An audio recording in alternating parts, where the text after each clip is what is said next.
সকল ভক্তগণকে আমার এই চ্যানেলে আসার জন্য অনেক অনেক ধন্যবাদ। আমরা আজ থেকে শ্রীমদ্ভগবদ্গীতা যথাযথ পড়া শুরু করলাম। প্রথম অধ্যায় বিষাদযোগ। ধৃতরাষ্ট্র উবাচ। শ্লোক ১। ধর্মক্ষেত্রে কুরুক্ষেত্রে সমবেতা যুযুৎসব মামকা পাণ্ডবাশ্চব কিম কুর্বত সঞ্জয়। ১।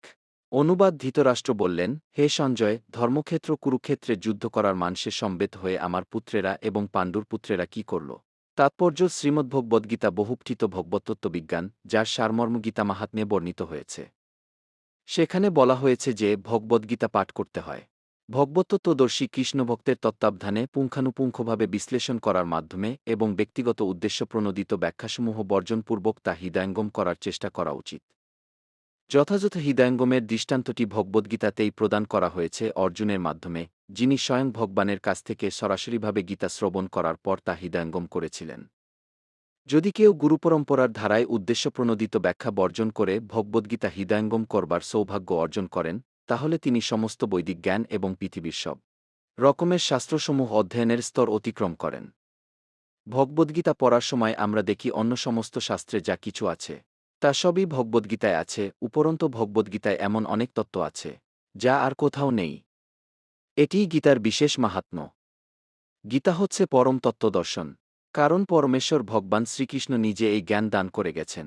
মহাভারতে বর্ণিত ধৃতরাষ্ট্র ও সঞ্জয়ের আলোচনার বিষয়বস্তুটি ভগবদ্গীতার মহৎ তত্ত্বদর্শনের মূল উপাদান। এখানে আমরা জানতে পারি যে এই মহত্তত্ত্ব দর্শন প্রকাশিত হয়েছিল কুরুক্ষেত্রের রণাঙ্গনে, যা সুপ্রাচীন বৈদিক সভ্যতার সময় থেকেই পবিত্র তীর্থস্থান রূপে খ্যাত।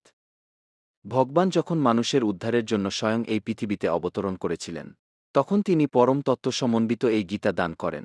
ধর্মক্ষেত্র, যে স্থানে ধর্মীয় আচারসমূহ অনুষ্ঠিত হয়, শব্দটি খুবই তাৎপর্যপূর্ণ, কারণ কুরুক্ষেত্রের যুদ্ধক্ষেত্রে ভগবান শ্রীকৃষ্ণ অর্জুনের পক্ষ অবলম্বন করেছিলেন।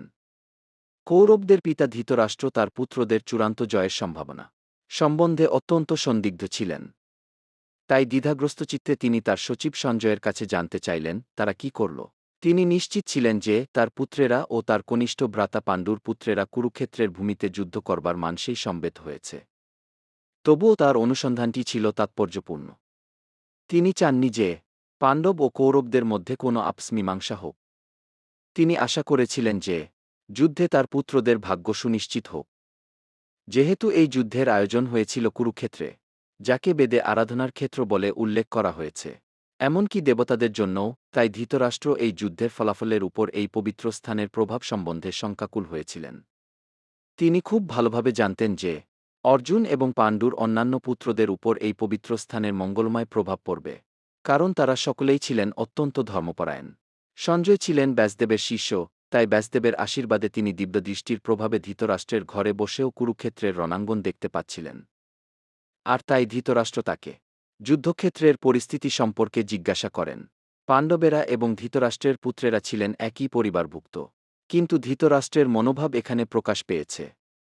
তিনি কেবল তার পুত্রদেরই উদ্দেশ্যপ্রণোদিতভাবে কৌরব বলে গণ্য করে পাণ্ডুর পুত্রদের বংশগত উত্তরাধিকার থেকে বঞ্চিত করতে চেয়েছেন। এভাবে তার ভ্রাতুষ্পুত্র বা পাণ্ডুপুত্রদের প্রতি তার মনোভাবের মাধ্যমেই ধৃতরাষ্ট্রের বিশেষ দৃষ্টিভঙ্গিটি সম্বন্ধে বোঝা যায়। ধানক্ষেতে যেমন আগাছাগুলি তুলে ফেলে দেওয়া হয়, ঠিক তেমনি এই আলোচ্য বিষয়টির শুরু থেকেই এটি আশা করা যায় যে কুরুক্ষেত্রের ধর্মক্ষেত্রে, যেখানে ধর্মের জনক শ্রীকৃষ্ণ স্বয়ং উপস্থিত রয়েছেন, আগাছার মতোই ধৃতরাষ্ট্রের পুত্র ও তাদের অনুগামীদের উপরে ফেলা হবে এবং ভগবানের ইচ্ছাক্রমে ধার্মিক যুধিষ্ঠিরের নেতৃত্বে ধর্মপরায়ণ মহাত্মাগণের পুনঃপ্রতিষ্ঠা হবে। ঐতিহাসিক এবং বৈদিক গুরুত্ব ছাড়াও ধর্মক্ষেত্রে ও কুরুক্ষেত্রের শব্দ দুটির এই হল তাৎপর্য। সঞ্জয় উবাচ। শ্লোক ২। দৃষ্টা তু পাণ্ডবানিকং বেং দুর্যোধনস্তদা আচার্যমুপসঙ্গম্য রাজা বচনম ব্রবীত। ২। অনুবাদ। সঞ্জয় বললেন, হে রাজন, পাণ্ডবদের সৈন্যসজ্জা দর্শন করে রাজা দুর্যোধন দ্রোণাচার্যের কাছে গিয়ে বলল। তাৎপর্য। ধৃতরাষ্ট্র ছিলেন জন্মান্ধ। দুর্ভাগ্যবশত তিনি পারমার্থিক তত্ত্বদর্শন থেকেও বঞ্চিত ছিলেন। তিনি ভালোভাবেই জানতেন যে ধর্মের ব্যাপারে তার পুত্রেরাও ছিল তারই মতো অন্ধ এবং তিনি নিশ্চিত ছিলেন যে তার পাপিষ্ঠ পুত্রেরা আজন্ম ধর্মপরায়ণ পাণ্ডবদের সঙ্গে কোনো রকম আপস-মীমাংসা করতে পারবে না। তাই তিনি সেই ধর্মক্ষেত্রের প্রভাব সম্বন্ধে সংশয়গ্রস্ত ছিলেন। যুদ্ধক্ষেত্রের পরিস্থিতি সম্বন্ধে ধৃতরাষ্ট্রের এই প্রশ্ন করার অভিপ্রায়টি সঞ্জয় বুঝতে পেরেছিলেন।